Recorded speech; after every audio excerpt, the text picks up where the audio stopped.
What if you could live your life judgment-free? Are you ready to live the unapologetic, confident life that God designed for you? If you are, then this is the place to be. Welcome to the Bold, Brave, and Sassy Show. It's time to break free of physical, spiritual, and heart-centered challenges that have held you back for way too long. Listen in for powerful tips and tools to help you break free today. Hear from leading experts, along with me, Annie Berryhill, your host and personal guide to freedom. Now it's time to live like no one's judging. Let's go.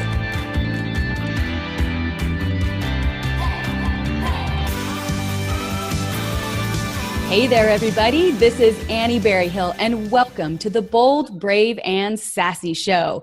If you are ready to live an authentic life where you stand your ground and you are who you want to be, who God designed you to be, this is a show to listen to. And today, I have a very special guest who is going to teach us and tell us, and we're going to talk about ways of doing that through social media. So my guest today is the fabulous Kim Garst, who is one of the world's most retweeted people among digital marketers.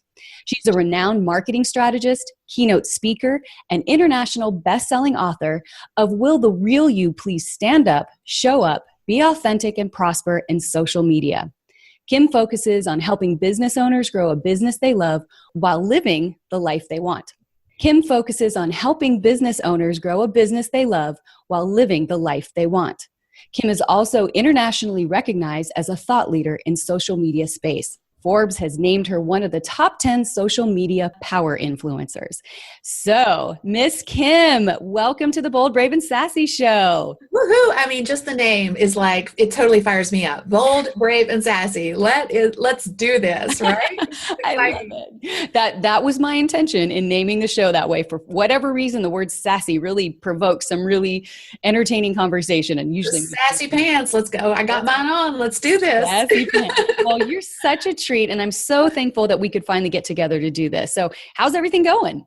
It's great. I really can't complain. And honestly, God's just, he just blesses me all the time. And the interesting part and part of my, charter maybe is, returning those blessings. How can I feel like I've been so blessed that it's about putting those back out into the world in some way. Who else can I bless, essentially through those blessings? That's so awesome. That's a true God heart right there. That's what he says, love him and love other people. And that's what you're doing with your success. You're loving people. That's a really great thing.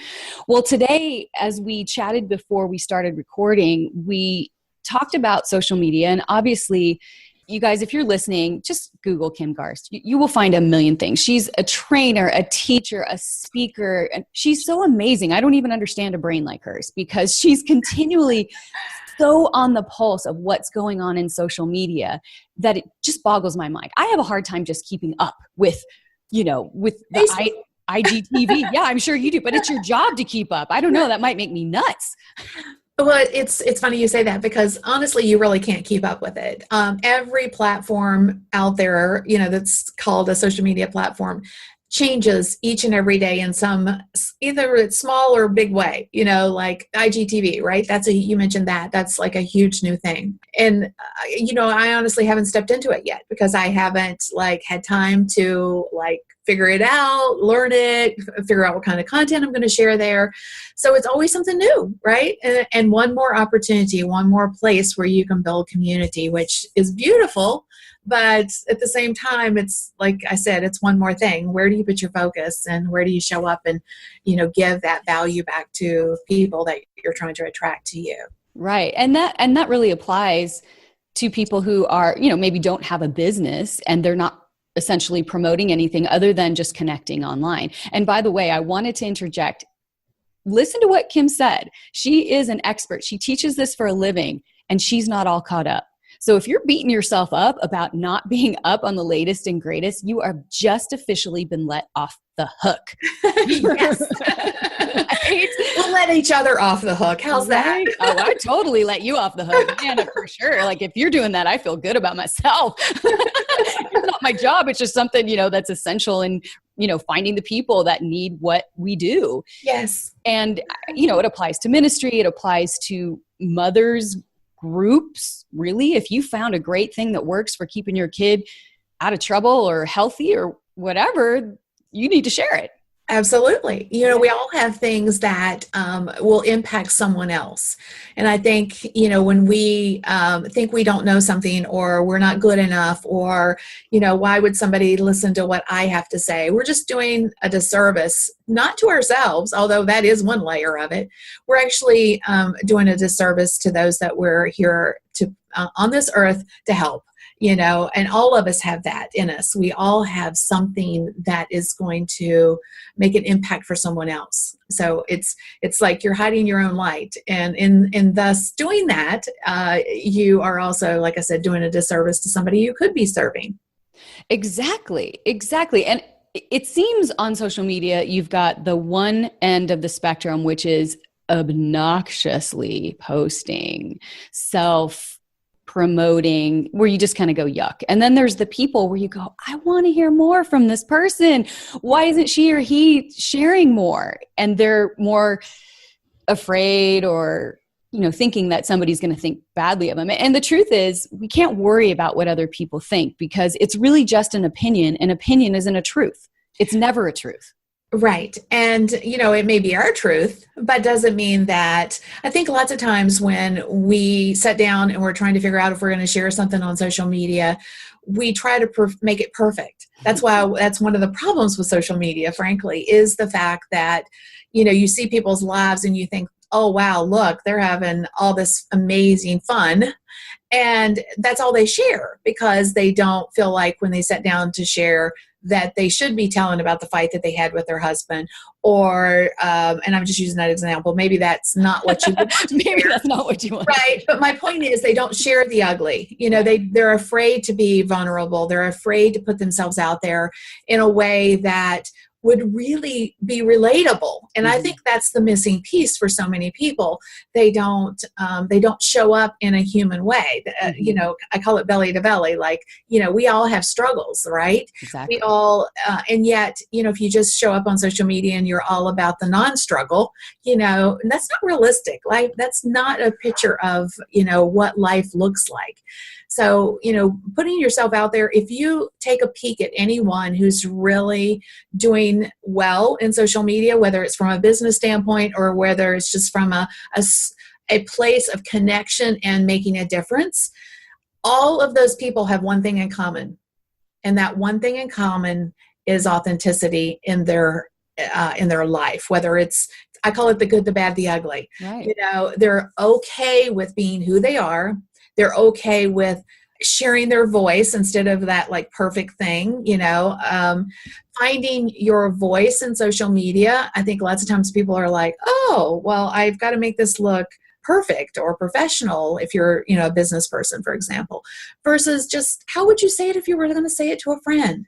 Just let you be you and don't worry so much about trying to make it perfect or even worry about what other people are going to think about it, Exactly. Put it out there. And somewhere along the line, you are going to show up and be relatable to somebody who needs your message or your whatever's going on in your life or having that relatable piece and that connection is what makes the difference. And I think that is the difference maker in social media.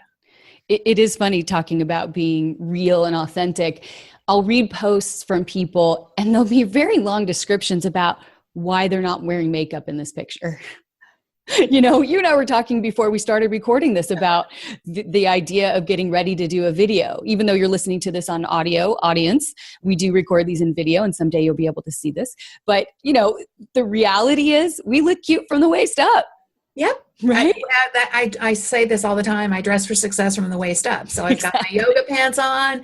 Yeah. Okay. I got hair and makeup done and a nice shirt, but the yoga pants are on. Yoga pants on.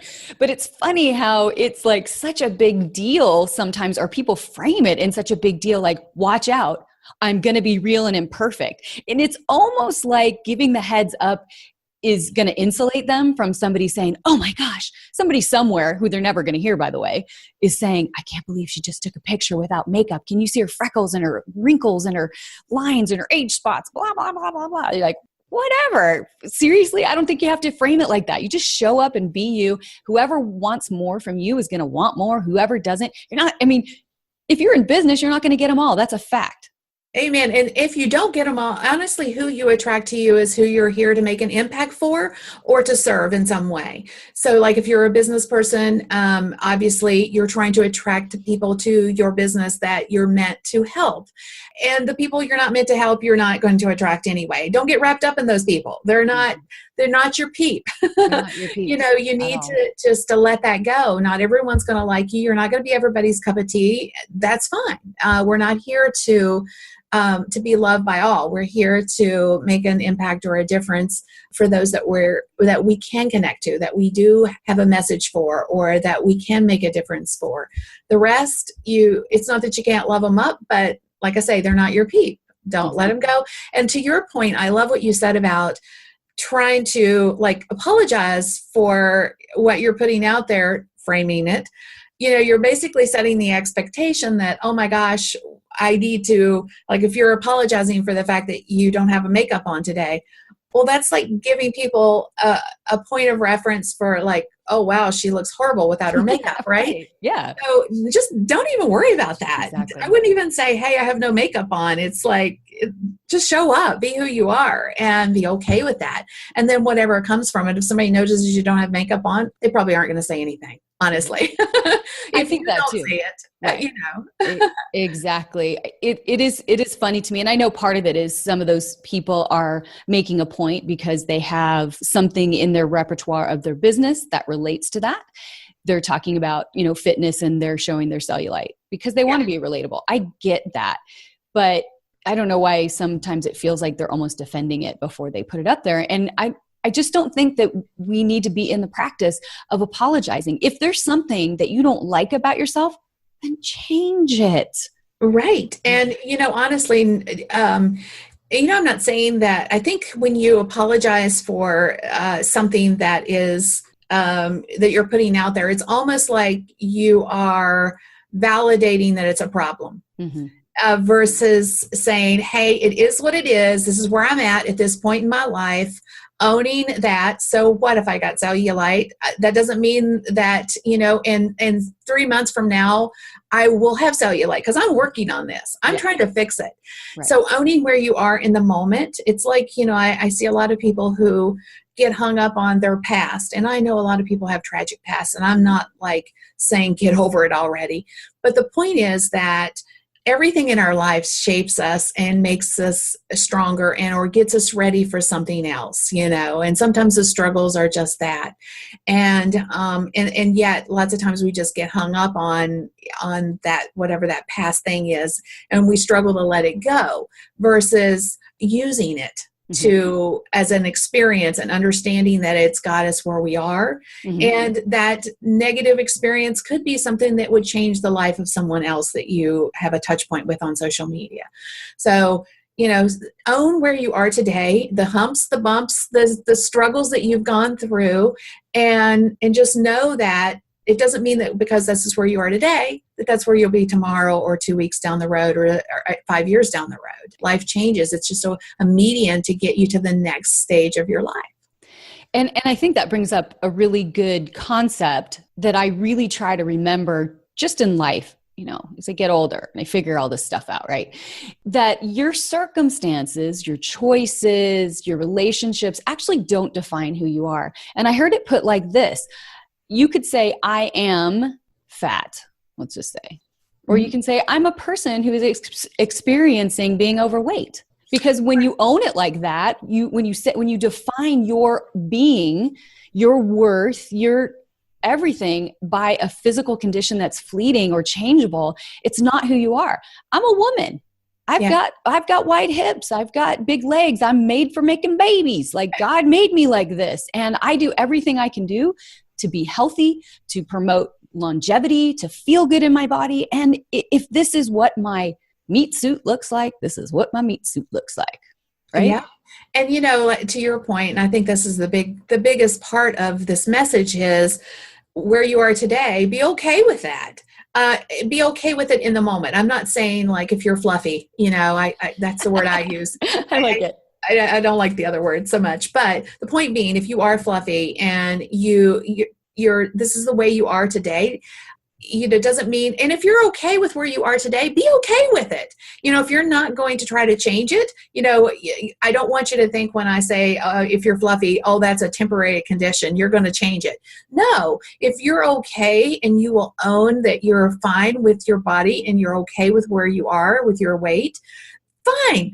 Doesn't matter what other people think. Exactly. Let go of it. Exactly. And then, but if you are in a place where you want to change it, then that's a temporary, I'm here now. I'm here in this moment. This is where I'm at. It doesn't mean that's where that I have to be tomorrow or, a year from now. But owning where you are in the moment and whether you're okay with it or whether it's a changeable condition, your circumstances, to your point, don't control your destiny. It's just a temporary state of where you are in the moment. If you're fine with that, you're happy with where you are, perfect. If you're not, understand that there are things that the circumstances can change. They do change. You have to make them change if you want them to change.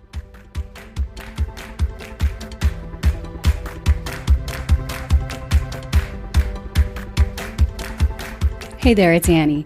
Just popping by in the middle of this episode to ask you a couple quick questions.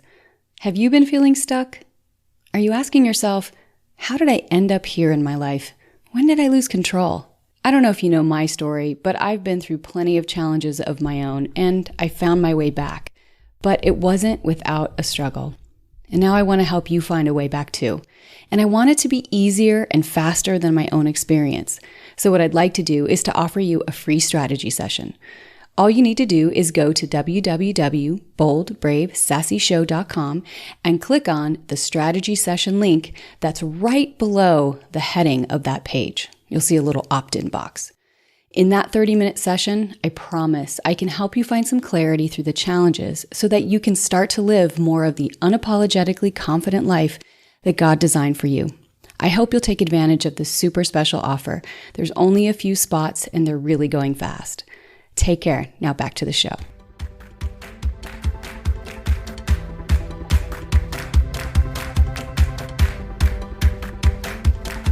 So let's pivot a little bit here because I did have a conversation with Dr. Jen Bennett, who you know very well. You guys go way far back, and you both are such a treat. It's not surprising to me that you already know each other and have known each other for a long time. And you both dance in the same space of social media. Her focus is a bit different than yours, but both very influential authors, speakers, all of that, teachers, encouragers. We talked a little bit about insulating yourself. So if we're just talking to the regular person who's not using social media for a business purpose, but is on there for community, for relationship, for learning, how do we insulate ourselves from the people who are bombarding us with perfection and reminding us by comparison, we are very imperfect and probably not good enough? Because I don't care if you say it out loud, when you feel that little twang, when you read something like I should be that or be doing that or be having that in my life, how do we insulate ourselves without totally going off social media? Because it's here to stay. It's here to stay. And I hate those people who should us to death, right? Who think that, they have the answer and it's the only path to whatever. My suggestion to you is, one of the beautiful parts about social media is that it's a collection, right? It's a great way to get viewpoints from a lot of different people. The problem with that is that we either have to be strong enough internally to absorb other people's shoulds without it making it internalizing it to the point that we feel like that's what we should do. If we're strong enough to be in a place where we can ignore those things, great. Most of us can't, though. Let's be real about it. Right. Most of us are seeing all these perfectionists and all these people saying you should do this or you should do that, and it's the only answer for that or this the other thing. If that's you, then you have to remove yourself from that environment.